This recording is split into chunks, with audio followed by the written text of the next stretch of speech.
우리 옆에 있는 분들 이렇게 인사합시다. 잘 오셨습니다. 잘 오셨습니다. 잘 오셨습니다. 여러분 주님의 부요한 은혜를 누리시기 바랍니다. 오늘 십계명 드디어 이제 마지막 그 10번째 계명인데요. 여러분 그 십계명 10번째 계명이 굉장히 중요해요. 중요하고 또 이게 십계명 전체적인 것들을 보고 나서 그 다음 주가 이제 아주 중요하다 그랬으니까는 여러분 빠지지 말고 잘 나오셨으면 좋겠습니다. 여러분 70 그 구문을 보면은 십계명은 무엇입니까 했을 때 여러분 마지막 10번째 계명이 뭐지 한번 읽어보시겠어요? 시작. 제 십계명은 내 이웃의 집을 탐하지 말라. 내 이웃의 아내나 그의 남종이나 그의 여종이나 그의 소나 그의 낙이나 물은 내 이웃의 소유를 탐내지 말라입니다. 아멘. 여러분 그 십계명을 보면은요, 그 6계명에서 9계명과 인간들을 위한 계명이죠. 6계명에서 10계명이. 근데 6계명에서 9계명과 마지막 10계명이 차이가 있어요. 6계명에서 9계명은 다 행위에 관련돼 있어요. 그래서 부모를 공경하는 거, 살인하지 마는 거, 또 이제 간음하지 말라, 도적질하지 말라, 또 거짓 증언하지 말라, 다 행위와 관련돼 있어요. 그런데 마지막 십계명은 어디에 대한 부분이에요? 탐심이에요. 마음에 탐내지 말라 이렇게 얘기해요. 여기 여러분 이제 그렇게 생각해 볼 수 있죠. 세상은 내가 마음에 예를 들어서 오늘 좀 농협을 털고 싶다. 그럼 잡혀가요? 아니면 내가 이제 그 학교에서 우리 중딩이들 요새 이제 시험 기간이잖아요. 근데 오늘 시험을 너무 못 본 거야. 그래서 학교를 폭파시키고 싶다. 마음에 이제 그런 마음을 먹었어요. 그 잡혀가요? 안 잡혀가죠. 근데 이렇게 십계명에서 마지막 이 10번째 계명을 보면은 이 마음에 그 잘못된 그 탐심, 탐욕을 갖는 것 자체를 죄로 여겨요. 그러니까 이제 우리가 9계명까지 나 간신히 버텼어. 나 뭐 보니까는 죄 안 진 것 같아. 근데 여기서 벗어날 사람이 있을까요? 없습니다. 그래서 로마서에서 얘기하는 거예요. 의인은 없나니 하나도 없다고. 그리고 우리가 십계명 하나하나 살펴보면 알겠지만은 여러분 십계명도 사실은 다 예수님이 산상수훈에서 다시 십계명을 해석할 때 다 동기를 물으세요. 마음에 어떤 것들이 있는지. 그래서 음욕만 품어도 간음한 거고, 또 미워하거나 또 욕만 해도 살인한 거고, 이렇게 연결되기 때문에 벗어날 수가 없어요. 그러면 여러분 이렇게 또 한번 제가 묻습니다. 여러분 마음에 있는 모든 탐심이 죄인가요? 그렇지 않아요. 이거 이제 구분을 해야 됩니다. 기본 욕구가 있죠. 배고프다, 식욕, 자고 싶다, 수면욕. 또 내가 엄마 아들이고 아빠 아들인데 엄마 아빠한테 칭찬받고 싶다, 인정 욕구. 또 내가 바이셈이나 우리 집안에 소속되고 싶다, 소속의 욕구. 여러분 이거 잘못된 거 아닙니다. 하나님도 그것을 탐심이다, 탐욕이다 얘기하지는 않아요. 그러니까 그것에 대해서 막 이제 잘못 이것을 아는 사람들이 막 자칫 너무 민감한 도덕주의, 율법주의에 빠져서 그런 마음 자체가 들어오는 것들을 죄악시 여기는데 그렇지 않아요, 여러분. 졸리면 자야죠. 적당한 수면은 필요하죠. 배고프면은 밥을 먹어야죠. 결혼해서 배우자가 있으면은 성적 욕구가 있는 게 자연스러운 거죠. 여러분 이것들을 죄라고 여기지 않습니다. 그러면 여기서 얘기하는 탐심, 탐욕은 무엇일까요? 무엇일까요? 여러분 이거는요 하나님께서 허락한 범주가 있거든요. 그리고 각자에게 맡긴 소유가 있는데 내 것이 아닌 이웃의 것을 탐하는 거나 하나님께서 허락하지 않은 것, 대표적인 게 여러분 선악과죠. 이런 것들을 탐하는 거, 아니면 나에게 과하게 많은 소유가 있는데도 불구하고 더 많은 것들을 구하는 거. 특히 탐심은, 탐욕은 어떻게 구분하냐면 내가 여러분 돈을 좋아하는 게 죄예요? 나 돈 좋아요. 밥 먹는 것도 좋아요. 놀러 가는 것도 좋아요. 이건 죄가 아니에요. 그런데 하나님과 견주어서 더 사랑하는 거. 이게 탐욕이에요. 예를 들어서 내가 주일날 교회를 가야 되는데 친구랑 골프 치러 가는 게 너무 재밌는 거야. 골프에 푹 빠졌어. 어떤 목사님 얘기잖아요. 그 낚시하는 재미를 봤더니 손맛을 봤더니 시간 가는 줄 모르는 거야. 금요일 날 가서 한참 낚시를 하는데 갑자기 교회 종이 치더래요. 옛날에 교회 종 칠 때가 있었거든요. 그 80년대만 해도 교회 종이 쳤어요. 보니까 주일이 된 거야. 이거는 이제 탐심이죠. 이해가 됐어요? 구분이. 그리고 또 하나 있어요. 내가 일 중독이 있죠. 일과 성공이 목적이 돼서 가족을 희생시키거나 버리는 거예요. 이것도 탐심이에요. 그러니까 물질과 소유 가치는 하나님과 사람을 뛰어넘으면 안 돼요. 근데 이것을 넘어선 욕심들을 탐욕이라 그러는 거예요. 여러분 그래서 자기를 점검하는 거예요. 내가 주일날 교회 오는데 시간이 아까워. 탐욕인 거예요. 그게 무엇에 빠졌는지 비교해야 돼요. 여러분 만약에 내가 주님을 섬기는데 내 발목을 잡어. 그게 공부야? 공부가 그래. 예를 들어 친구가 그래. 그럼 그 친구는 내가 인간적으로도 집착하는 게 탐심이 될 수 있어요? 있어요. 있어요. 이런 것들을 탐심이라 그래요. 정리가 됐습니까? 그러면 또 이거죠. 그럼 왜 여러분 탐심에 대해서 우리가 데피니션 개념이 명확해야 이길 수 있어요. 그러면 여러분 탐심이 이거예요. 왜 마음에 있는데 굳이 이것을 하나님께서 죄라고 얘기할까? 두역 형제, 아직 죄 아니잖아. 근데 왜 이거를 죄라고 얘기할까? 여러분 이거는요. 이게 우리 기독교인들은 마음의 법을 굉장히 중요하게 여겨요. 믿음이 어디 있어요? 마음이 있죠. 그런데 정말 믿음이 있느냐? 그럼 야고보서에서 뭘로 보이라 그래요? 행함으로 보이라 그러죠. 그래서 진짜 믿음은 행함과 분리되지 않아요. 내가 하나님을 믿는다 그러면은 그분을 사랑하고 예수님을 믿고 주의를 성수하는 행위와 반드시 연결이 돼요. 그래서 유기적이라서 동면의 양면과 같아서 이것을 분리가 안 돼요. 그러면 내 마음에 탐욕이 있고 탐심이 있다는 것은 이게 악한 행위와 반드시 연결이 될까요? 연결되는 걸로 보는 거예요. 그래서 마음과 행위는 유기적이에요. 분리가 안 돼요. 때와 기회만 노리고 있다가 어느 순간인가 마음에 있는 게 툭 튀어나와요. 그래서 제가 도깨비감투 얘기 많이 하죠. 도깨비감투 딱 씌워놓으면은 기회와 환경과 여건이 조성되잖아요. 그러면 어떻게 움직이는지 알아요? 마음이 가는 대로 움직이는 거예요. 내가 처음 예를 들어서 우리 중딩이들 오늘 시험 너무 못 봤어. 그러면은 어디로 향하는지 알아? 학교 교무실을 향하는 거야. 도깨비 감투를 쓰고 가서 내 성적표를 그 시험지를 다 고치고 오겠지. 마음이 향하는 대로. 학교에서 예를 들어서 보혜자매가 회사에서 사장한테 엄청 구박을 받고 왔어. 그래서 막 정말 막 살인의 충동도 느꼈어.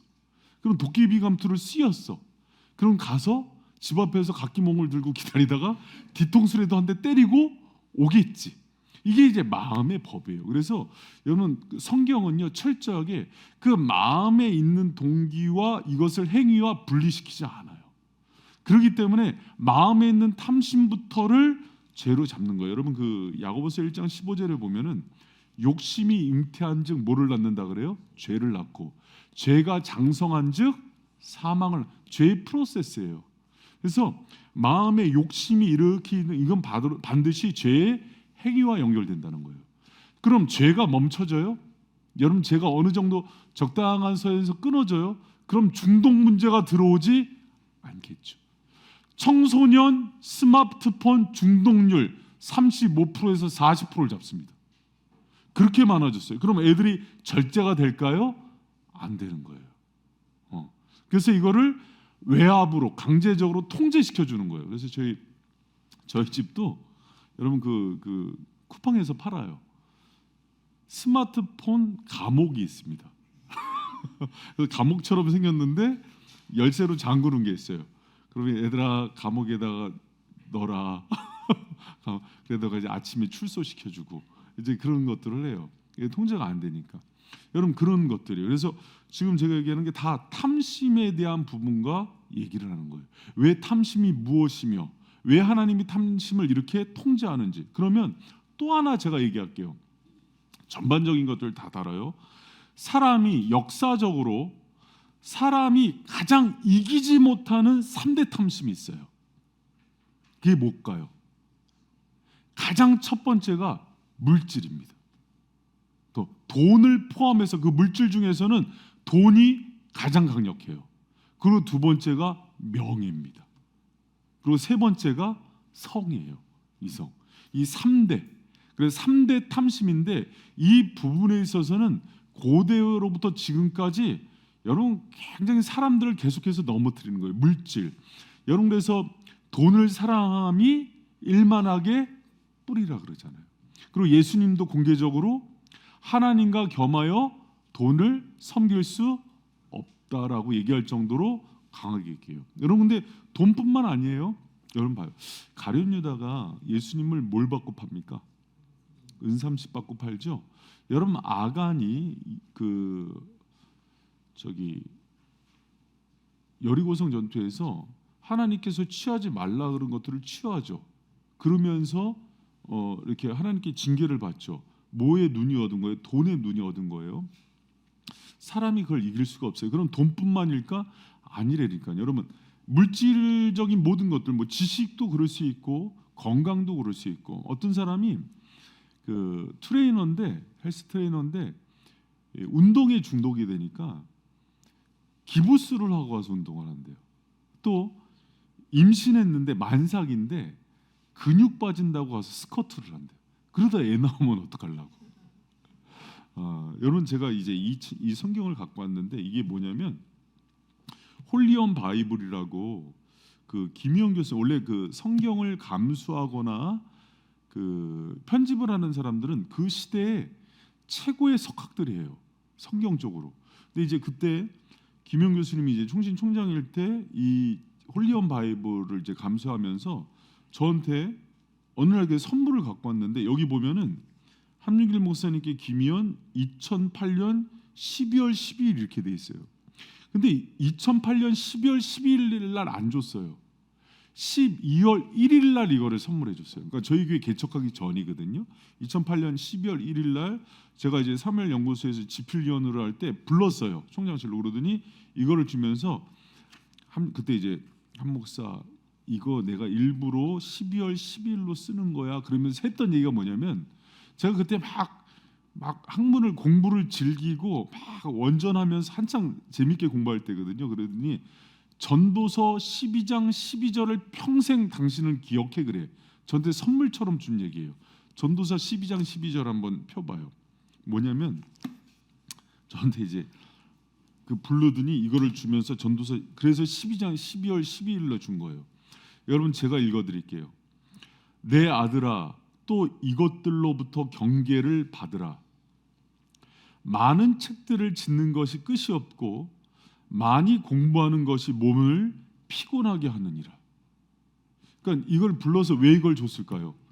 지금 당신이 정신 못 차리고 공부만 하는데 그 공부하는 정도가 탐심과 탐욕의 정도에 왔다는 걸 얘기해 주는 거예요. 그게 스승이에요. 그러면서 제자를 깨우고 많이 책 쓰는 거 연연해. 그때 이제 제가 거의 두세 달에 책을 한 권씩 쓸 때예요. 말이지 그 권별로 그 권별 주석을 할 때니까 너무 재밌는 거예요. 재밌다 보니까는 뭐 헬라어 교재도 만들고 뭐 리더십 교재도 쓰고. 여러분 제가 책을 안 내서 그렇지 책 지금까지 쓴 것만 해도 한 40-50권 되는 것 같아요. 계속 냈으니까. 그러니까 어느 날 부르더니 그래. 예수님보다 지식을 더 사랑하는 거야. 그러더니 12장 12절 잊지 마. 평생 공부하고 책을 쓰는 게 몸만 피곤하게 하고 거기에 탐닉을 하면은 벗어나오질 못해. 제가 어떤 그 교수님을 한번 봤냐면 자기는 앉혀놓고 누가 공구리를 쳐놨으면 좋겠대요. 얼굴이랑 손만 내놓고 공부하는 게 너무 재밌어서 너무 그래서 김희영 교수님도 그래요. 지금도 이렇게 연구하시면 아침부터 저녁까지 12시간씩 책만 보세요. 그러니까 책 보는 기계예요. 그러니까 너무 재미있는 거예요. 이게 그래서 여러분 그게 현학이에요. 학문에 빠지면 나오질 못해요. 그럼 여러분 학자들이 똑똑하고 막 생활도 잘하고 그럴 것 같아요? 보이스피싱 당하고 그래요. 사기 당하고 그래요. 되게 이게 그 지혜와 지식은 또 달라요. 그러면서 이제 저한테 얘기하는 거예요. 한 목사, 예수님 사랑해. 지식을 쫓으면 안 돼. 근데 저는 그때 당시만 해도 2008년도에 그 어건만 해도 공부를 많이 하고 책을 많이 쓰고 지식을 많이 얻어서 막 한 달에 책 막 10권 20권 읽는 게 그게 예수님 사랑하는지 알았던 거예요. 근데 예수님을 사랑한다 그러면서 뭐를 사랑한 거예요? 지식. 그럴 수 있을까요? 없을까요? 있어요. 여러분 그럼 신앙생활하면서도 내가 예수님 사랑하면서 사업을 해요 그러면서 사업을 열심히 해요. 저희 교회도 그거 가르쳐요. 영역주권 가르치면서 세상으로 파송하라 그래요. 그런데 그 빌미로 주님보다 더 사업을 열심히 하는 사람들이 있을까요? 없을까요? 있어요. 그거 다 주님이 분별하십니다. 그래서 그 물적인 욕구에 빠져버리면은 여러분 그 탐심 가운데 헤어나질 못해서 신을 바꾸는 거예요. 그래서 여러분 경건이 예수님을 사랑하는 건데 경건의 힘으로 자기의 무력과 성공을 위해서 이용합니다. 그래서 우리 기도를 가만히 보면 잘 들어보세요. 새벽에 열심히 나와요. 일터로 향하면서 그러면서 주님의 힘을 불러다가 이 일을 잘하게 해주세요. 그런데 이게 아주 양파 껍질 같아요. 내가 예수님을 위해서 사는 것 같지만 사실은 무엇을 섬기는 거예요? 성공과 일을 섬기는 거예요. 그래서 아침에 보험 들러 왔어요. 주님 이거 밀어달라고. 주님이 그 탐심을 알까요? 모를까요? 정확히 아세요. 주님 내가 이제 대학을 가야 되니까 열심히 공부하는데 팍팍 밀어주세요. 예수님이 밀어주고 기도하면 붙을까? 그래서 기도 열심히 하고 예배 드렸어요. 근데 중심에 주님보다 공부와 지식과 대학이 커졌어요. 그럴 수 있을까요? 없을까요? 크게 얘기하세요. 있을까요? 없을까요? 있습니다. 그런데 저도 그랬어요. 목사인데 책을 보고 공부하는 게 너무 커진 거예요. 설교하는 게 더 중요한 거예요. 예수님 사랑하는 것보다. 공부하는 게 더 중요한 거예요. 그걸 주님이 알까요? 모를까요? 근데 죽이지 않으셨어요. 근데 여러분 우리는 다 연약해요. 양 같아요. 근시안이에요. 그래서 이 시행착오를 계속 반복하면서 주님을 향해요. 여러분 주님이 이걸 아시면서도 용납하세요. 지금도 여러분 우리가 세상살이 하면서 때로는 어떤 사람은 결혼이, 어떤 사람은 직장이, 성공이, 일이, 대학이, 자녀가 목적일까요? 아닐까요? 그렇다고 크게 얘기해야 사탄이 떠나요. 할렐루야? 그래요. 그리고 이런 얘기마저 듣는 것도 짜증나요. 왜 밀어주면 안 돼요? 이렇게 생각해요. 그러나 여러분 분명 저도 그랬어요. 저도 전도사 목사의 그 길을 가면서 그 시행착오를 수도 없이 겪으면서 주님이 기다려 주시면서 영적인 탕자죠. 당하면서 또 그 자리로 돌아오는 거예요. 우리가 오늘도 마찬가지인 거예요. 그러지만 주님은 그걸 기다려 주세요. 여러분 물질뿐만 아니라 명예도 그래요.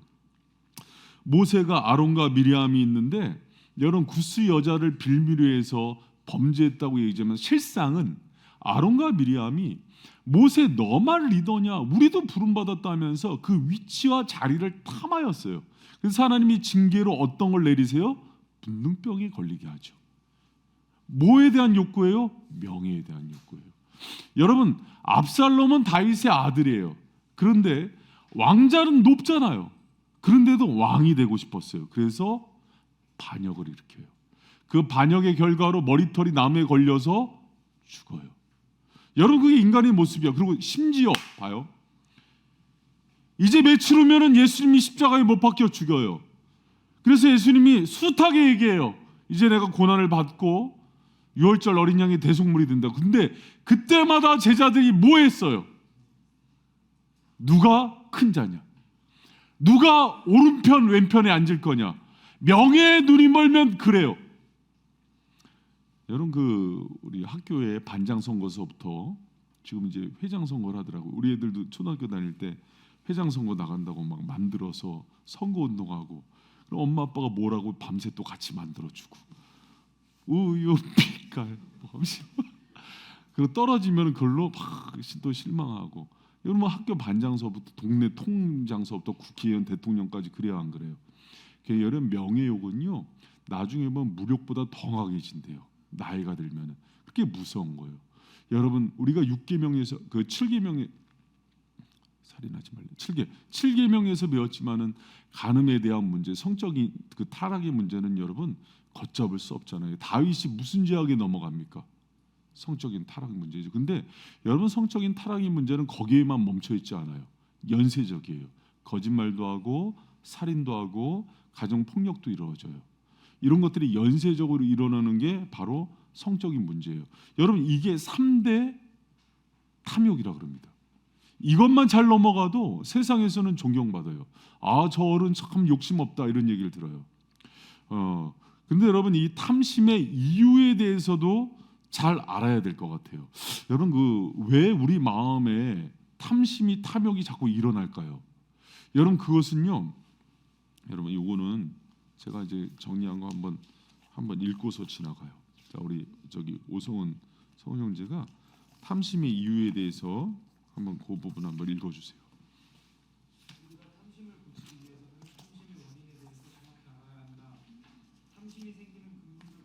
7페이지입니다. 내가 집착하고 소유하고 싶어하는 것이 나에게 행복과 만족을 준다고 생각하기 때문이다. 예를 들어서 돈, 일, 이성, 명예, 인기와 같은 것들을 탐하는 것은 그것이 내 인생의 만족과 유익을 준다고. 여러분 무슨 얘기인지 알겠죠? 왜 탐심? 내가 이거에 집착하는 거예요. 그리고 아까 탐심 뭐라 그랬어요? 하나님보다 더 사랑하는 거라 그랬죠? 그리고 이거는 내가 내 건강이나 아니면 내 가족을 희생시켜서라도 얻고 싶은 거예요. 여러분 그게 뭐예요? 어떤 사람은 성공, 일이 될 수도 있고 지식이 될 수도 있고 진학이 될 수도 있고 취업이 될 수도 있어요. 외모가 될 수도 있어요. 여러분은 뭐예요? 여러분은 뭐예요? 이 중에 얘기하기 싫어요? 그럼 안 고쳐져. 자녀일 수도 있고 뭐 직장일 수도 있고 돈일 수도 있고 나는 집이야. 집일 수도 있어. 그 누가 그러더라고. 우리 저기 목사님 무슨 차를 갖고 싶니? 난 카니발이면 돼. 우리 애들도 많고 저기 스타렉스면 돼. 그런데 우리 애들도 많고 그래서 좋은 차 타도 다 못 타. 6명 타야 되잖아요. 그러니까 우리는 스타렉스나 아니면 뭐 카니발 정도? 6인승 이상이 되는데 6인승도 작은 6인승은 안 돼. 그래서 우리는 어차피 스타렉스로 가야 돼. 그런데 순간 마음에 욕심이 좀 들어갔어요. 어떤 욕심이 들어갔냐면 그래도 카니발은 타고 싶다. 예를 들어서 그러면 여러분 그런 욕심이 들어갔는데 이게 정말 목적이 돼서 내가 신앙생활도 안 하고 주중에 목사님이 자꾸 어디 갔어. 보니까 알바 뛰러 간 거야. 돈 벌어서 카니발 살라고. 여러분 그러면 이게 봐요. 이게 제가 우스갯소리 했는데 여기서 어떤 거는 때로는 차가 될 수 있고 어떤 사람은 막 보혜자매가 막 주일날 안 보여 그래서 자꾸 어디 가냐 그랬더니 알바를 주일날 누가 왜 그러냐 그랬더니 우리 아파트를 청약을 넣었는데 그거를 불입하느라고 평수를 이제 요번에 한 24평을 옮긴다고 계속해. 그러면 우리 보혜자매의 행복은 뭐예요? 아파트죠.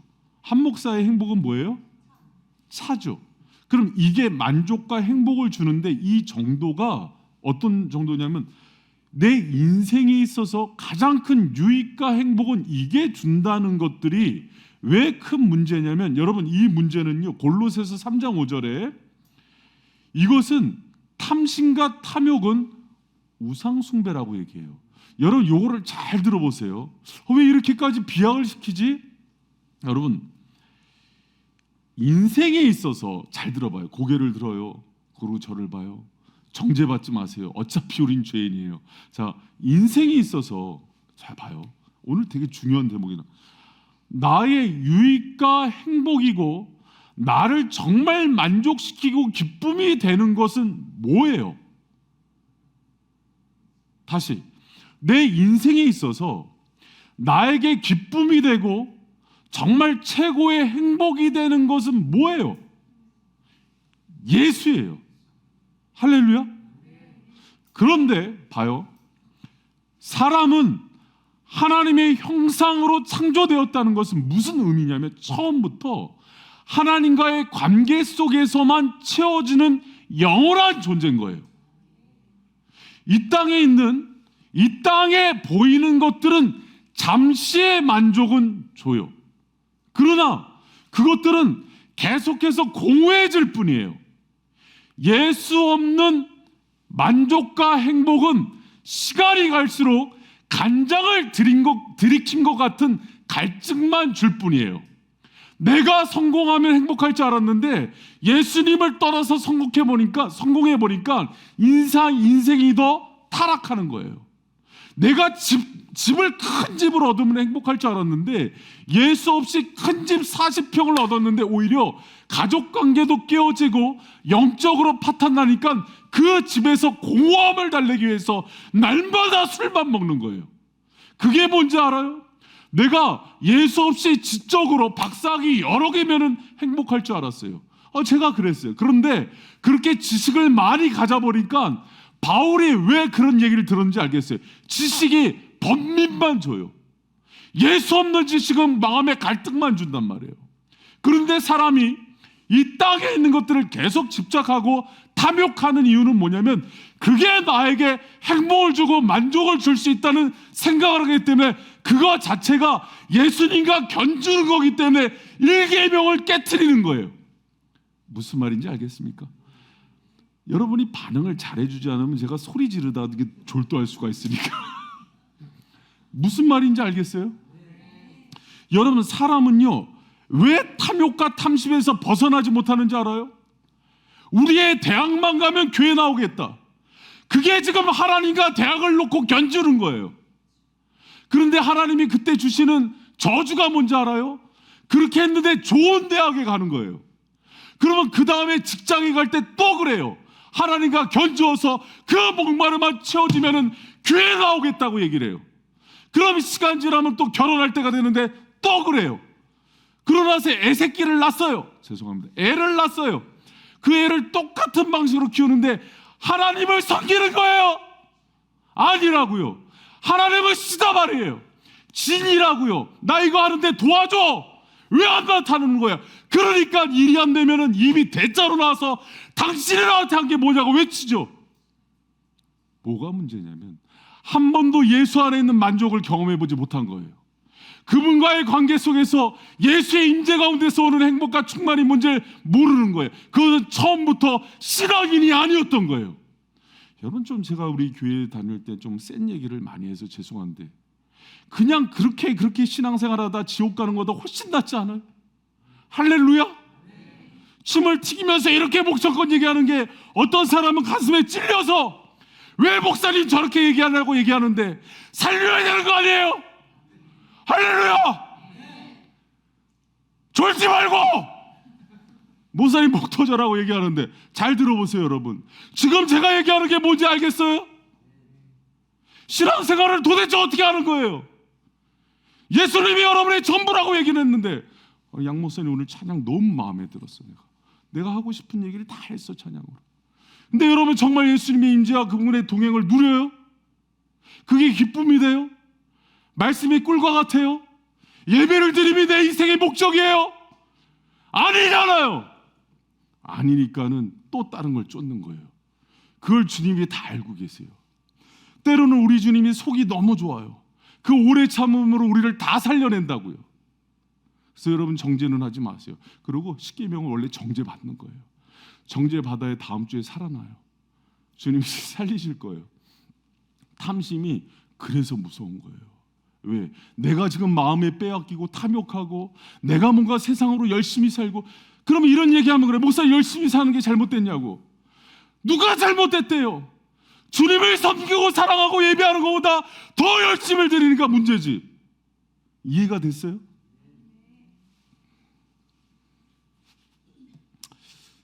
여러분, 내 인생의 만족과 유익이 돈이나 일이나 이성이나 명예와 인기가 준다고 생각하는 순간 주님은 사랑하는 자들에게 그 모든 것들로부터의 배신을 허락하세요. 제가 지난주에 이제 그 우리 사랑샘 제자 훈련을 하면서 젊은 부부 5커플이 이제 제자 훈련을 하잖아요. 제자 훈련하면서 하는데 그런 얘기를 했어요. 이제 뭐 다들 이제 개월 수가 이제 뭐 6개월, 뭐 우리 오서방은 이제 2월에 했으니까 거의 뭐 7개월. 그럼 이제 뭐 갈등도 있고 싸움도 있고 이렇게 이종격 투기도 좀 해보고 그럴 시기에 이제 들어와요. 그러면서 이제 뭐 맛있는 거 먹으면 그 다음 끼니 때까지 만족하고, 뭐 새 차 사면은 뭐 한 달 좋고, 집 사면 6개월 좋잖아요. 결혼하면 뭐 한 1년 정도 좋아요. 그랬다가 이제 내가 왜 했나, 내가 좀 판단 미스였나 이런 생각하다가 갈등이 일어나는데, 제가 이제 그런 얘기를 했어요. 결혼하면서 내가 이 사람을 통해서 행복을 누리겠다고 하는 것 자체가 우상숭배예요. 오판이에요. 어디 성경에 그렇게 하라 그랬어요? 내가 고르고 골라서 왜 결혼했냐고 물어보니까 크리스찬들이 저 사람이랑 결혼하면 행복할 것 같아서. 아니라니까요. 그 사람 때문에 행복한 게 아니라 예수 때문에 행복한 거라니까요. 내 마음이 그 사람한테 뺏기는 순간 하나님이 모리아산으로 호출을 합니다. 한정원 목사, 나영 사모 데리고 모리아산으로 가. 2년이 넘었으니 자신 있게 드릴 수 있습니다. 여러분, 그 사람이 하나님은 제가 보니까는 한지 집사님 은우를 너무 예뻐하는 것 같아. 나도 그래, 연하가 너무 예뻐요. 지금도 막 보면은 눈에 선하고 막 그래. 그런데 그 아이한테 배신을 당해요. 우리가 거의 사람도 목사님, 내 아내를 내 몸처럼 사랑하라 그랬죠. 누가 예수님보다 더 사랑하라 그랬어요? 내 자녀도, 남편도, 아내도, 또 그 대상이 나에게 행복을 줄 거라고 누가 얘기했어요? 주님의 아내를 통해서 밥상 차리면 내가 행복할 거라고 누가 얘기했어요? 그 아내 데리고 주님의 교회에게 하신 것처럼 목숨 다해 사랑해 주라고만 얘기했지. 할렐루야. 여러분, 그때 주님의 말씀에 순종할 때 기쁨과 은혜와 사랑과 평강과 참된 행복은 예수님이 주시는 거라고요. 우리가 예수님과 바꿔먹은 모든 것들은 나에게 올무가 돼요. 그래서 주님은 사랑하는 자들에게 내가 기대하고 이것만 있으면 내가 행복할 거라고 해서 직장을 들어갔는데, 그 직장에서 정말 사이코패스인 상사를 만나는 거예요. 그 상사를 통해서 직장은 다닐 때가 아니구나, 내가 주님만이 나의 행복이구나, 그걸 깨닫는 거예요. 할렐루야. 10년을 신앙생활을 하면서 아파트를 얻었는데 아래층에는 유영철이 살고 위층에는 강호순이 사는 거예요. 조금만 뛰는 소리가 나면 전기톱을 들고 와서 죽이겠다고. 그래서 그 집을 교회에다 다 헌금하고 떠났대요. 할렐루야. 그럼 제가 지금 얘기하는 포인트를 잘 알겠죠? 제가 이제 너무 예화가 자극적이다 보니까 그 예화만 기억하시는 분들이 있는데, 그럴 필요는 없고, 왜 탐심이 이유가 되냐면, 탐심은 아까 제가 데피니션을 얘기했잖아요. 하나님보다 더 사랑해서 마음을 뺏기는. 그랬어요. 나에게 주어진 일을 열심히 하지 말란 얘기가 아니에요. 그래서 제가 치밀하게 전제를 깔아줬다고요. 집에 가서 딴 얘기 좀 하지 말고. 내가 아주 속상할 때가 많아요. 가끔 집에 가서 그 설교에 시험이 들어서 막 또 얘기할 때가, 저도 생각 많이 하고 깔아요. 탐지. 여러분, 누가 세상 일 열심히 하지 말란 말이 어디 있어요?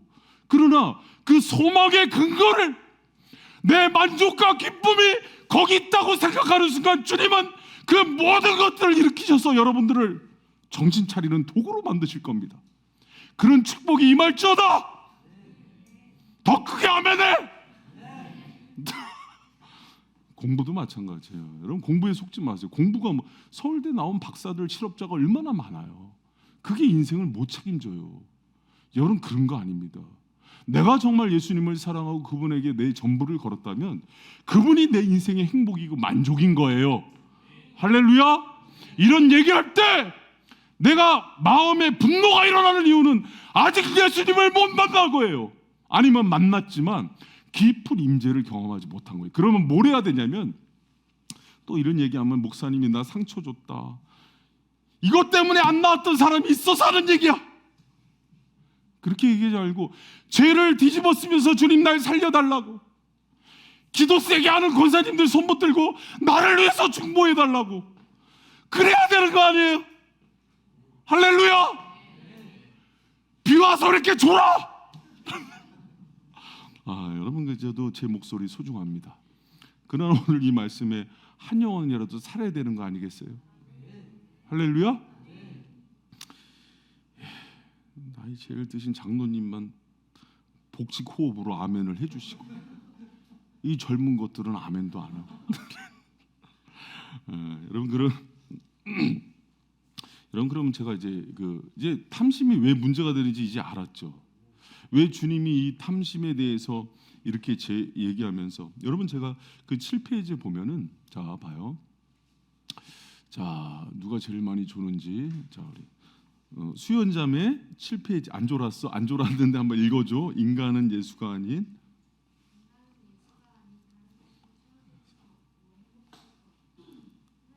여러분, 이 명제를 믿어요? 정말 제가 이 속이 불타는 것 같아서 묻는 거예요. 여러분, 근데요, 저도 그래요. 제가 사실은 참 개구리 올챙이적 시절 생각 못하죠. 저도 그랬어요. 저도 수도 없이 저도 저에게 속았어요. 예수님 말은 그렇게 해놓고 다른 걸 막 쫓을 때가 많았어요.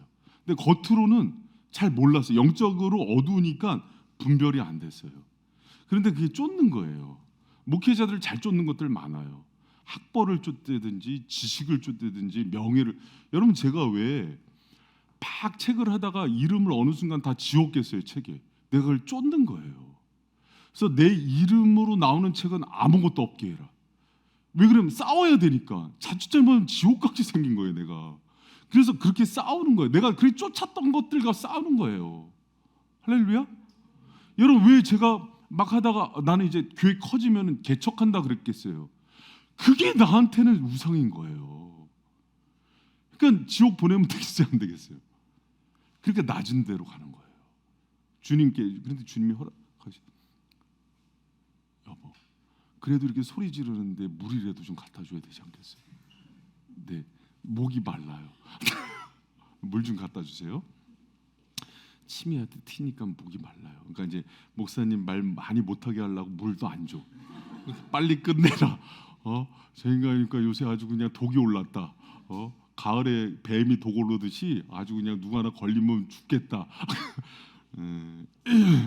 자, 여러분 사랑하셔서, 제가 아주 성품이 온유한 사람인데 주님이 강단만 설면 이렇게 만드세요. 그러니까 이제 그렇게. 자, 마저 읽어주세요. 큰 소리로.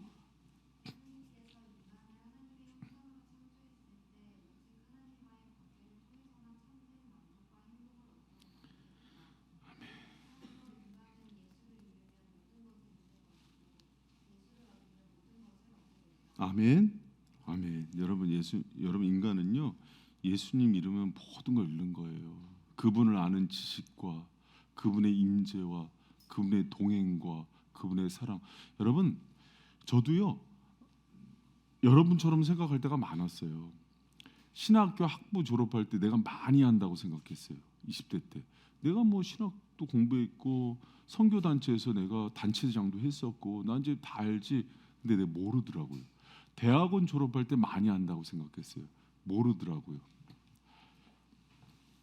목사가 돼서 많이 한다고 생각했어요. 모르더라고요. 어거스틴이 얘기하는 대로 내가 주님을 아는 정도가 태평양에서 세숫대야로 물 한 번 끼는 정도더라고요. 그래서 여러분, 가면 갈수록 그분의 부요하심과 크심 가운데 젖어 사는데 그게 너무 행복해요. 때로는 어떤 욕심까지 드냐면, 내가 이렇게 목회를 하고 어떤 일을 하는 것보다 늘 그분과의 관계와 그분과의 묵상과 내가 그분과 함께하는 것들을 계속하고 싶다는 생각이 들어요. 근데 주님이 이제 이 변화산 신드롬이거든요. 그러지 말고 네 일도 해라 그러면서 내보낼 때가 있죠. 여러분, 그러면서 천국 가는 거예요. 여러분이 예수 맛을 알았으면 좋겠어요. 할렐루야. 은혜의 맛을 알았으면 좋겠고 그분의 깊은 임재 가운데 살았으면 좋겠어요. 이준청 목사가 그런 얘기 하더라고요. 목사님, 미국에 보니까는 열심히 한다는 사람 다 모였는데 예배 때 졸고 예배도 안 드리는 사람들도 많고 그래요. 미국 가면은 구속하는 사람이 없잖아요. 그러니까 그 사람들의 실체와 자신의 경건성이 다 드러나는 거예요. 근데 주님을 정말 사랑하는 사람들은 그렇지 않아요. 예배를 사모하고 기도의 시간을 사모하고 말씀을 묵상하는 것들을 기뻐하고 늘 주님과 동행하는 것, 그 속에서 행복을 찾아요. 여러분, 좋은 차가 있고 집이 있고 결혼을 하고 좋은 직장에 가고 여러분, 그거는요 다 유한한 거라서 아침 안개 지나가듯 지나갑니다. 그게 무슨 여러분 더 근데 이제 젊을 때는 그런 얘기하면은, 그러니까 제가 그래서 얘기하잖아요. 젊은 사람들은 시행착오를 하나님이 겪게 하신다. 뭐 좋은 차도 뽑아보고 좋은 차 뽑았다가 뒤집혀서 폐차하면서 아무 소용없구나 하고 또 살아도 보고, 큰 집도 샀다가 유형철에 걸려서 쫓겨다니다가 집도 소용없구나도 깨닫게 되고, 좋은 직장 갔는데 막 업무 스트레스 때문에 막 뇌졸중하고 마비돼 갖고 이것도 아니구나 그러면서도 살아도 보고, 막 예쁜 여자에서 결혼했는데 알고 봤더니 싹 다 고쳤어. 해골 빼곤 다 고쳤어. 그리고 싸움도 잘해. 그래서 매만다가 이제 이것도 아니구나 그래서 천국 소망만 바라보고 살게 만들어요. 그러고 싶어요? 너무 극단적으로 얘기했는데 주님은 자신을 사랑하는 사람들에게 이 땅의 지복도 누리게 하셔요. 그러나 주님은 질투하시는 분이라서 우리 마음이 세상으로 뺏기는 그 탐욕심과 탐욕을 기뻐하지 않아요. 왜? 탐욕의 데피니션 자체가 주님보다 더 사랑하는 무엇이거든요. 그것을 주님 기뻐하지 않아요. 여러분, 그래서 기도의 자리에서 또 말씀을 들으면서 오늘처럼 저처럼 목청 큰 목회자가 소리 지를 때 그것을 은혜로 받으시고 끊어내시고 다시 예수님과 동행하면 주님이 구하지 않은 더 많은 것들을 이 땅에서 천국처럼 누리게 하시는 거예요. 할렐루야. 그래서 옛날에 어떤 목사님 정말 그 교회에 소문난 그 청년부 누나가 있었다고. 정말 너무 못생겨서 별명이 삼초야. 삼초만 눈 마주치고 있으면 서로 돈을 줘. 너무 안타깝게 생겨서 비가 오면은 코로 빗물이 다 들이치고. 근데 너무 기적 같은 일이 생겼잖아요. 그 교회 킹카 오빠가 프로포즈를 한 거예요. 근데 졸도할 일이 일어났잖아. 그걸 거절한 거예요. 거니까 기도해보고 생각하겠다고. 왜? 그 누나는 그 인간 끝을 알거든. 네가 아무리 잘생겨도 난 소용없다. 그 형이 40회스한 형이었어요. 그러니 교회에 있는 모든 언니들 누나들이 뒤집어졌죠. 그러나 주님만 바라보는 그 누나에게 주님이 호박을 넝쿨째 주셨다는, 할렐루야. 이 전설 같은 이야기입니다. 그러나 우리가 세상에 있는 것들을 쫓으면 어떻게 돼요? 어떻게 돼요? 호박이 저녁에 유령이 돼요. 할로윈 축제처럼 귀신이 돼서 나타나서 그렇게만. 여러분, 그렇게 하지 마시고, 여러분, 그래서 예수를 잃으면 모든 것들을 잃는 거고 예수를 얻으면 모든 것을 얻는데, 이 예수의 이름 안에 너무 놀라운 비밀들이 많은데, 여러분, 우리가 그 비밀을 모르면서 수박 겉핥기로 신앙생활하면서 제발 좀 예수님 안다는 얘기 좀 하지 마세요. 여러분이 그럼 얼마나 예수님을 많이 경험해봤고 그분 너무 부유한 분이에요. 지정의 경험 신비로운 뿐만 아니라 그분의 여러분 부유함은요, 한 권의 창세기 한 권만 해도요 2000년을 연구해도 아직 창세기의 비밀이 벗겨지지 않을 정도의 부유함이 있는데 여러분이 주님을 안다고요. 제가 한참 김영 교수님하고 목회자들 그 책 쓸 때 뭐라 그래? 제가 꿈이 있습니다. 원전으로 모든 것들을 주석하겠습니다. 그랬더니 김영 교수님 웃으시면서 뭐라 그런지 알아요? 한 목사 200살까지 살아야 되네. 그래야 전체적으로 한번 훑어 200살까지 살아 놀리는 거예요. 이게 점잖게 놀리시는 거예요. 그렇게 이 부유함을 당신이 제임스 던 같은 학자들은 로마서만 80평생을 봤습니다. 그래도 로마서의 비밀을 다 얘기했는데 여러분이 주님을 아신다고요? 여러분 그러지 마시고 다 겸손한 마음으로 주님 알려주세요. 여러분 기도하면서 주님의 세미한 음성과 은혜들을 경험해 보시고 또 예배 가운데 그 임재 가운데 정말 사랑하는 사람이 안는 듯한 그 품과 은혜와 위로를 경험해 보십니다. 또 내가 힘들고 어려울 때 그분이 카이로스의 기회의 문을 여시고 인생의 모든 관계들 내 마음 가운데 어둠과 아픔과 상처까지들 다 지우시는 그 은혜들도 경험하시고 내가 감당 못할 일들을 있고 모든 어려움들이 있을 때 나로서는 도저히 풀 수 없는 문제를 그분이 한순간에 모든 사람의 마음을 풀어놔서 에서가 400명 데리고 와서 죽이려고 그랬던 그 사람의 마음을 전부 뒤집어서 화목하게 하는 그런 역사들도 경험하시고 여러분 주님이 도대체 얼마나 많은 것들을 경험해 여러분 그 놀라운 은혜들을 다 경험하는 저 여러분 되시길 축원합니다. 평생 그분을 알아가는 게 얼마나 재밌어요. 할렐루야.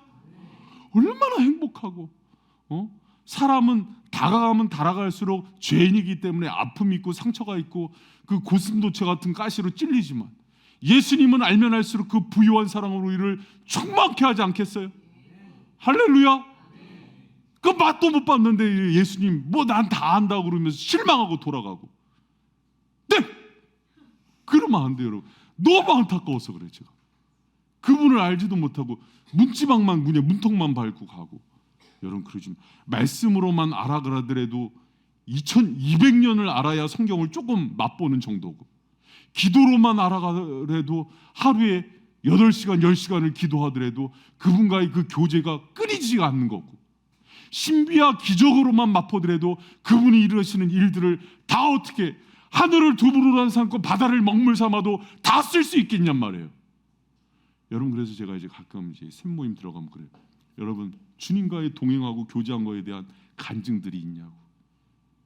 없으면 부끄러워야 된다. 이번 한 주간도 주님과 동행하고 그분이 역사하신 것들을 생생하게 증거하는 마세테스가 증인이란 얘기 아니에요. 그 증거들이 여러분 삶 가운데 부유하게 나타나서 내가 예수를 알아가고 그분과 동행하고 그분의 임재 가운데 살아가는 게 내 인생의 가장 큰 기쁨이 되는 저와 여러분 되시길 축원합니다. 그게 있어야 복음을 전하지. 지식으로만 전할 거예요? 내가 다녔던 경험으로만 얘기할 거예요? 생명을 전하는 거라고요. 생명을. 예수의 맛이 나야 된다고요. 그 사람이랑 얘기하면은 갑자기 죽어가는 사람들도 심장이 뛰어야 되는 거라고요. 그게 생명의 역사예요. 여러분 가운데 그 예수의 능력이 있기를 축복합니다. 그런데 뭐 세상이 그 뭐랑 바꾸겠어요? 뭐랑 바꾸겠어요? 남자들 잘 들어봐요. 막 예쁜 여자만 쫓아다녔어. 우리 파이쌤 다 회개해. 다 얼굴 보고 결혼했으니까 다 회개해. 회개 안 할 사람이 있어. 다 회개. 여러분 회개하는 갑자기 얼굴만 보고 쫓아갔어. 노아의 영이 임해서 결혼한 지 2년 만에 갑자기 아내랑 나갔는데 어머니세요? 이렇게 물어보는 역사들이 나타난단 말이야. 야 이게 피부도 야 아무것도 아니구나. 진짜 그래요. 그런 역사. 여러분 그 어떤 것도 주님과 바꾸지 말고 땅의 것이 없어져도 예수를 얻으면은요 모든 왜 그분이 창조주시니까. 여러분 그분의 능력을 아는 사람들은요 두려워하지 않아요.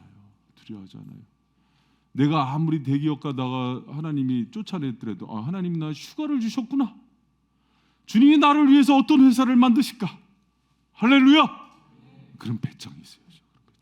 우리 하나님 전능하십니까? 할렐루야. 그럼요. 우리 여러분 그래서 두려움이 없어져요. 부유하고 어딜 가든지 주님이 함께 하시고 나를 사랑한다는 걸 믿기 때문에 걱정하지 않게 됩니다. 그럼 여러분 이제 우리가 한 가지 생각해요. 그 80문에 나오는 십계명에 대한 요구는 뭐냐면 어떻게 하면 그럼 탐심을 이길 수 있고 극복할 수 있을 거에 대한 요리문답이에요. 그럼 우리 80문 한번 읽어봐요. 그럼 어떻게 하면 탐심을 없앨 수 있을까? 제가 그 십계명 그 80문 문을 읽을 테니까 여러분이 답을 읽으세요. 자, 제 십계명이 요구하는 것은 무엇입니까?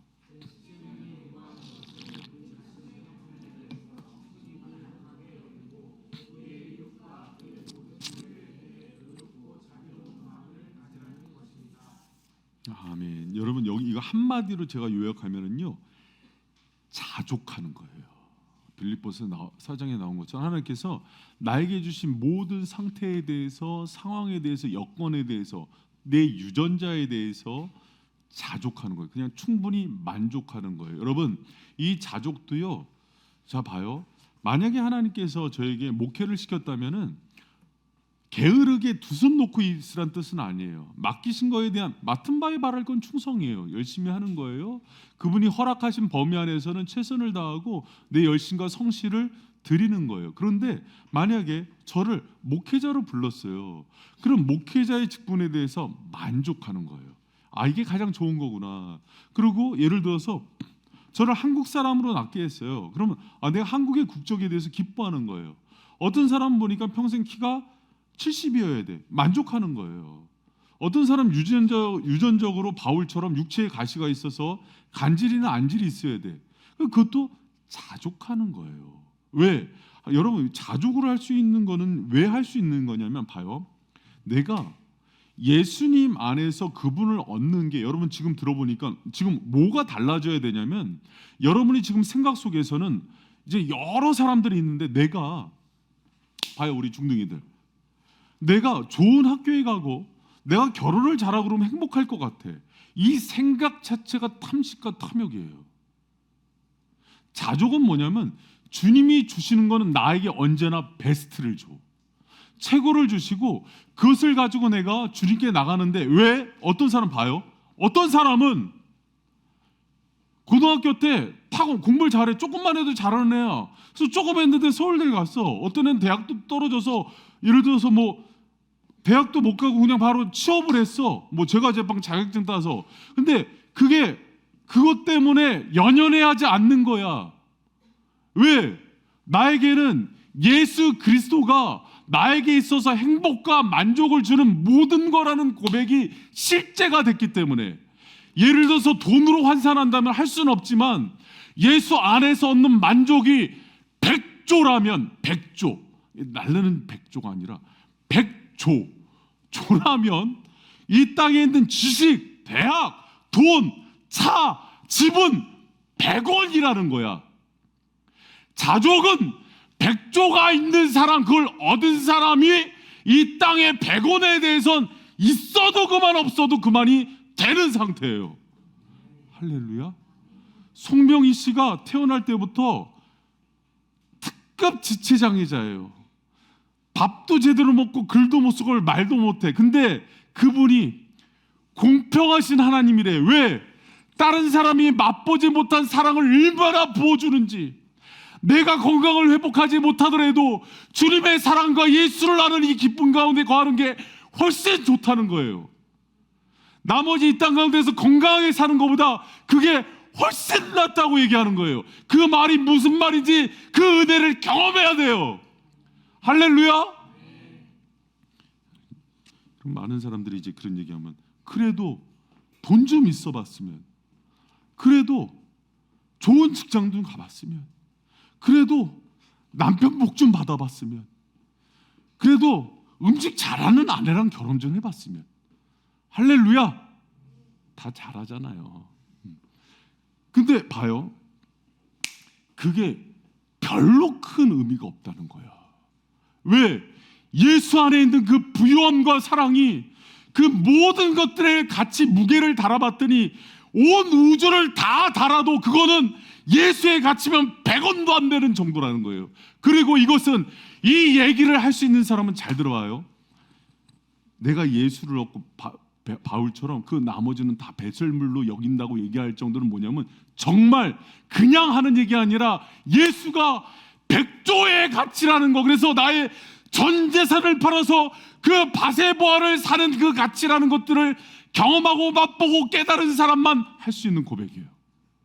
근데 이게 왜 전달이 안 되냐면, 그게 경험되어지지 않으니까 답답한 거예요.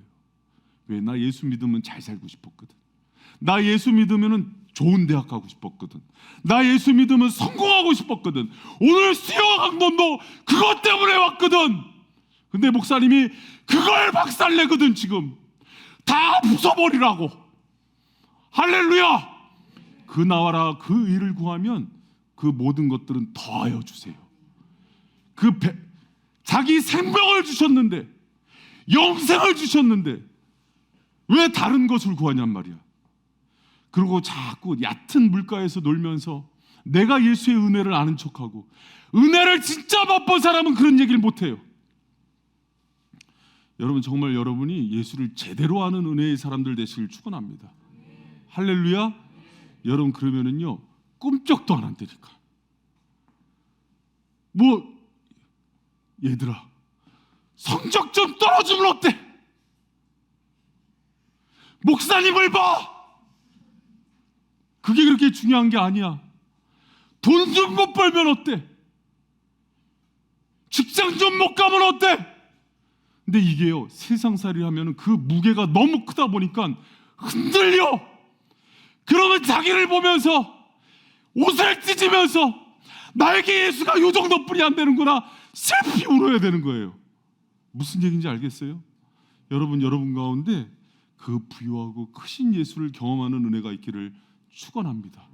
자족이라는 게 그런 사람이 하는 게 자족이지, 내 의지로 버티고 괜찮다니까 버텨봐야지, 아니에요. 차라리 그러느니 주님, 그 은혜를 맛보게 하여 주시고, 그 은혜를 알게 하여 주시고, 정말 지금도 살아서 역사하는 예수를 만나게 하여 주시옵소서. 할렐루야. 저 인간이 뭔가를 본 것 같은데, 그러니까 모든 책에도 이름을 지우라 그러고 있는 거 다 데리고 떠난다 그러는 걸 보니까 주님이 살아계신 것 같은데 왜 나는 그 주님을 못 만난지, 그걸 물어야 돼요. 할렐루야. 여러분, 그 예수를 만난 사람들은요, 광야에서 혼자서도 자기를 구원하고 먹이시는 주님을 경험합니다. 출애굽에서뿐만 아니라 진짜 지금도 살아서 역사하시는 그 주님만을 붙드는 거예요. 그런 사람은 뭐가 제일 괴로운지 알아요? 오늘 예배를 드렸는데 그 주님의 임재가 느껴지지 않는 게 가장 고통스러운 거예요. 1,000만 원을 보너스를 받으니까 막 가슴이 두근거려. 그게 문제가 아니라 내가 예수님과 오늘 새벽에 기도를 하는데 그분의 임재가 느껴지지 않아. 내가 말씀을 읽는데 그분의 숨결이 느껴지지 않아. 내가 예배를 하는데 전능한 그분의 찬란한 영광들이 보이질 않아. 그럼 미치는 거예요. 스펄전 목사님이 그랬잖아요. 어느 날 아침에 하염없이 아내가 왜 이렇게 근심 걱정이 많아요? 내가 예수의 십자가를 묵상하는데 눈물이 흐르질 않아. 감동이 그쳤어. 여러분, 그걸로 인해서 가슴을 찢으며 고민하며 기도하는 저와 여러분 되시기를 축원합니다. 할렐루야. 여러분, 제가 오늘 얘기한 이거를 잘 기억하고 돌아가세요. 여러분이 그러지 않으면은 교회를 오래 다녔다고 하더라도 그 예수를 경험하지 못하고 알지 못하면 천국에 가지 못합니다. 귀신도 예수 안다고 떠들어요. 그러나 귀신은 그 은혜와 임재를 경험하지 못해요. 그러니까 예수님이 침묵시키는 거예요. 여러분, 내가 정말 교회 다니면서 그 예수로 인한 행복과 만족, 그게요, 그 행복과 만족이 정말 어느 정도냐면 내가 천만금을 얻고 집을 사고 차를 얻는 것보다 더 큰 기쁨을 누려보지 못했다면 그건 가짜예요. 잘 들으세요. 그건 가짜예요. 구원받지 못한 것일 수도 있어요. 여러분, 다시 회개하면서 주님께 나가서 긍휼히 여겨달라 그러면서 그 은혜를, 다윗이 뭘 구해요? 밧세바를 간음한 이후에 마음이 굳은 살이 생겨서 여러분 탐심으로 마음을 뺏기니까 다윗이 구한 게 뭐였어요? 왕이 회복 달라고 하던가요? 아니요. 성신을 거두지 말아주시고 죄의 그 영광의 빛을 나에게 거두지 말아달라 그러면서 간절히 주님의 임재만 구해요. 사울은요, 사무엘 옆에 서서 여전히 내 다리가 영원하다는 걸 백성들한테 보여달라 그래요. 그게 차이예요. 여러분, 우리가 구해야 될 게 뭐예요? 왜 탐심이 이렇게 큰 죄가 돼요? 우리 중심을 보시는 주님이 지금도 우리 수요 황동 가운데 온 분들이 그런 목마른 가운데 주님이 보내주셔서 오신 거잖아요. 그렇죠? 그러나 그 속에서도 여러분 주님 안에서 다시 승리하고 나가는 저와 여러분 되시기를 축원합니다. 할렐루야. 오늘 여기까지 하고 제가 기도하고 마칠게요. 왜 그런가 하니 뒷부분들은 쭉 읽어보면 돼요. 읽어보면 되고 제가 핵심적인 것들은 다 얘기를 했고, 그 뒤에 보면은 마음의 탐심을 쫓아내는 법들이 3가지가 나오는데 그 여러분 중요한 거예요. 마음에 있는, 여러분 사탄은 마음부터 공격하죠. 그래서 가룟 유다의 마음 가운데 예수님 팔려는 생각도 넣고 욥의 아내의 마음에 들어가서 하나님 저주하고 죽으라는 얘기도 하고 그래요. 그래서 여러분 우리가 마음에 탐심이 있을 때 어떤 장수가 이기겠어요. 그래서 그 탐심과 사탄의 생각을 이길 수 있는 유일한 힘은 예수 그리스도의 십자가의 공로예요. 그래서 예수 그리스도의 이름으로 쫓아내야 돼요. 그래서 축사를 많이 해야 됩니다. 여기서 새가 둥지 틀게 놔두면 안 돼요. 주님, 내 마음 가운데 이 탐심들, 내 마음 가운데 물질에 또 세상의 정욕, 음란의 영들 예수 이름으로 떠나갈지어다. 아멘. 그러면서 쫓아낼 줄도 알아야 되고 그것을 죄를 끊어낼 줄도 알아야 돼요. 근데 소재되고 청소되면은요 또 악한 영이 들어와요. 잘못된 생각이 들어요. 그래서 내 가치관이 말씀의 가치관으로 모든 세계관이 정립되고 세상에 있는 것들을 내가 말씀의 논리로 깨트릴 정도로 내 세계관이 말씀으로 강하게 서 있지 않으면 또 흔들립니다. 탐심이 또 들어와요. 그럼 세상에 들어오면 유사 기독교도 많아요. 죄를 조장시키는 사람들도 있고 목사들도 있어요. 동성애 찬성케 하는 사람들도 있어요. 뭐 여러 가지 죄들이 많아요. 한창 코로나 때는 예배 현장 예배 꼭 드려야 되느냐, 그래서 예배 무용론을 얘기하는 목회자들도 있었어요. 거기에 빠지지 말고 정말 예수가 내 중심의 주인이 되게 만드시고 늘 주님의 임재 가운데. 여러분 제가 이렇게 큰 소리 치지만 저도 어느 순간 한순간 죄인이기 때문에 한눈파면은 예수님이 멀게 느껴질 때가 있어요. 그럼 또 기도하는 거예요. 여러분 주님이 왜 교회를 지으셨는지 알아요? 여러분 사람이 혼자서 신앙을 지킬 수 있으면 신앙의 공동체인 교회를 안 만드세요. 근데 왜 신앙의 공동체인 교회를 엄마의 자궁이라 그런지 알아요? 여기서 성도들의 태아가 지켜지기 때문이에요. 할렐루야. 그래서 여러분 이 교회를 통해서 여러분이 계속 임재 훈련을 하고 예수님과 동행하는 훈련을 하고 말씀으로 채워주시고 기도 가운데 체험받고, 그리고 마지막 제가 세 번째 그런 얘기를 했어요. 만약에 내가 물질하고 예를 들어서 내가 주일날 하나님께 11조라고 헌금을 하는데 돈이 아까워. 그런 나는 물질을 섬기고 있는 거예요. 그럼 한번 그냥 월급을 다 드려보기도 하고 주를 위해서 쓰는 거예요. 내가 어떤 사람은 시간이 아까워. 내가 주일날 쓰는데 아침 가서 저녁에는 내가 테니스를 쳐야 되거든. 운동이 더 중요해. 그럼 테니스 라켓을 뽀개버리는 거예요. 갖고 와 다. 그래서 골프채가 그래. 골프 치는 게 막 그래. 그런 걸 한번 버려버리는 거예요. 그리고 내가 어떤 모임, 지적인 부분 여러분 그러면서 그것들을 절제하고 끊어내는 훈련들을 해야 돼요. 할렐루야. 여러분 그래서 끊임없이, 그래서 내가 의지적으로 주님을 사랑하는데도 시간을 들이면서 그렇게 나아가는 거예요. 그때 주님이 우리 가운데 예수님이 임재하면서 이 땅에서 예수님을 사랑하고 신부 되신 예수님을 깊이 사랑하는 사람이 천국에 가는 거지, 천국을 여러분 지옥 무서워서 도망가는 데가 아니에요. 그분과 함께 있는 게 너무 행복해서. 여러분 그러면 눈 감기 직전에 죽음인들 두렵겠어요? 자손들 모아놓고 그러지. 이제 아빠 주님께 간다. 너희들은 잘 있어라. 아빠는 좋은 데 가는데 니들 고생해서 어떡해. 거꾸로 죽는 사람이 울어주지. 야 어떡하냐 이 죄 많은 세상에서. 그러면서 가는 거예요. 그럼 그렇게 가는 길 보면서 부러움과 또 환송식을 하면서 그렇게 천국으로 보내는 겁니다. 여러분 그래서 그 땅이 자꾸 사모가 돼야 돼요. 이 땅에서 먹고 마시고 지내고 집 사고, 그게 뭐가 중요합니까? 근데 저도 이런 얘기 나오기까지 시간이 많이 걸렸어요. 그까지 저도 여러분 그래서 누군가 예를 들면 이거죠. 어느 날 와서 성훈 형제 10억을 주면서 한 달만 눈 딱 감고 교회 나가지 말고 이거 좀 하자. 흔들리지. 10억을 던지면서 우리 주님은 나를 한 번도 외면한 적이 없는데 내가 어떻게 주님을 외면합니까? 직장도 때려치겠습니다.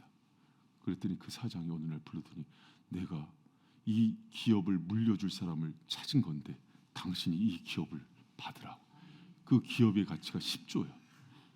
주님이 그런 식으로 일을 하세요. 항상 앞에 테스트를 넣고 뒤에 더 큰 축복을 주시는. 근데 우리는 앞에 믿기에 걸려요 항상.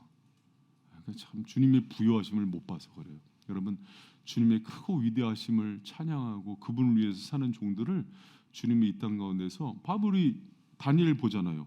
나라가 무너져도 총리는 안 바뀌어. 총리 제도가 다니엘 때문에 만들었어 주님이. 그래서 제국이 원래 바뀌었을 때 총리 제도가 없어져야 되거든. 근데 다니엘 때문에 제국이 4번을 바뀌어도 안 바뀌어.